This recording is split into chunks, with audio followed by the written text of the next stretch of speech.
मन में संतोष होना स्वर्ग की प्राप्ति से भी बढ़कर है। संतोष ही सबसे बड़ा सुख है। संतोष यदि मन में भली भांति प्रतिष्ठित हो जाए तो उससे बढ़कर संसार में कुछ भी नहीं है।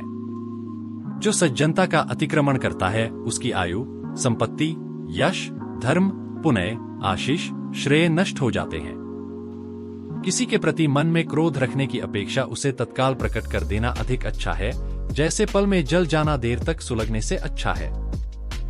अमृत और मृत्यु दोनों इस शरीर में ही स्थित हैं। मनुष्य मोह से मृत्यु को और सत्य से अमृत को प्राप्त होता है। दूसरों के लिए भी वही चाहो जो तुम अपने लिए चाहते हो।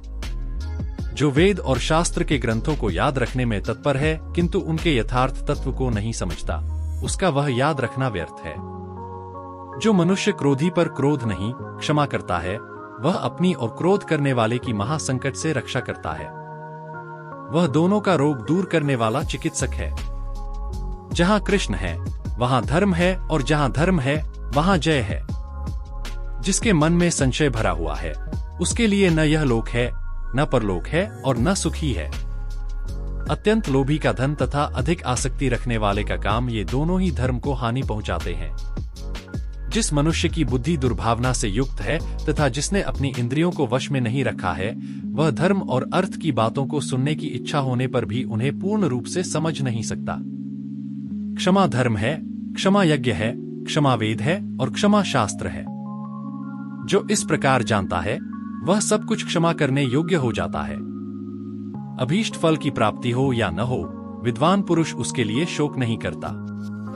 दुख को दूर करने की एक ही अमोघ औषधि है मन से दुखों की चिंता न करना।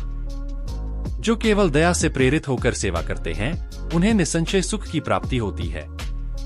अधिक बलवान तो वे ही होते हैं जिनके पास बुद्धिबल होता है। जिनमें केवल शारीरिक बल होता है वे वास्तविक बलवान नहीं होते। जिसकी बुद्धि नष्ट हो जाती है वह मनुष्य सदा पाप ही करता रहता है। पुनः पुनः किया हुआ पुण्य बुद्धि को बढ़ाता है। जो विपत्ति पड़ने पर कभी दुखी नहीं होता बल्कि सावधानी के साथ उद्योग का आश्रय लेता है तथा समय आने पर दुख भी सह लेता है, उसके शत्रु पराजित ही हैं। जो मनुष्य अपनी निंदा सह लेता है उसने मानो सारे जगत पर विजय प्राप्त कर ली। संसार में ऐसा कोई नहीं हुआ है जो मनुष्य की आशाओं का पेट भर सके। पुरुष की आशा समुद्र के समान है, वह कभी भरती ही नहीं। जैसे तेल समाप्त हो जाने पर दीपक बुझ जाता है, उसी प्रकार कर्म के क्षीण हो जाने पर देव भी नष्ट हो जाता है।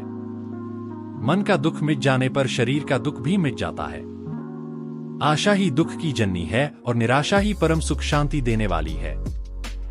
सत्य से सूर्य तपता है, सत्य से आग जलती है, सत्य से वायु बहती है, सब कुछ सत्य में ही प्रतिष्ठित है। जो मनुष्य नाश होने वाले सब प्राणियों में संभाव से रहने वाले अविनाशी परमेश्वर को देखता है वही सत्य को देखता है। जैसे जल द्वारा अग्नि को शांत किया जाता है वैसे ही ज्ञान के द्वारा मन को शांत रखना चाहिए। स्वार्थ की अनुकूलता और प्रतिकूलता से ही मित्र और शत्रु बना करते हैं। मनुष्य जीवन की सफलता इसी में है कि वह उपकारी के उपकार को कभी न भूले, उसके उपकार से बढ़कर उसका उपकार कर दे। विद्या के समान कोई नेत्र नहीं है। माता के रहते मनुष्य को कभी चिंता नहीं होती, बुढ़ापा उसे अपनी ओर नहीं खींचता। जो अपनी मां को पुकारता हुआ घर में प्रवेश करता है वह निर्धन होता हुआ भी मानो अन्नपूर्णा के पास चला आता है। दोस्तों, इस वीडियो में बस इतना ही। अगर आपको यह वीडियो पसंद आए तो लाइक करें, शेयर करें, सब्सक्राइब करें और कमेंट करें। धन्यवाद।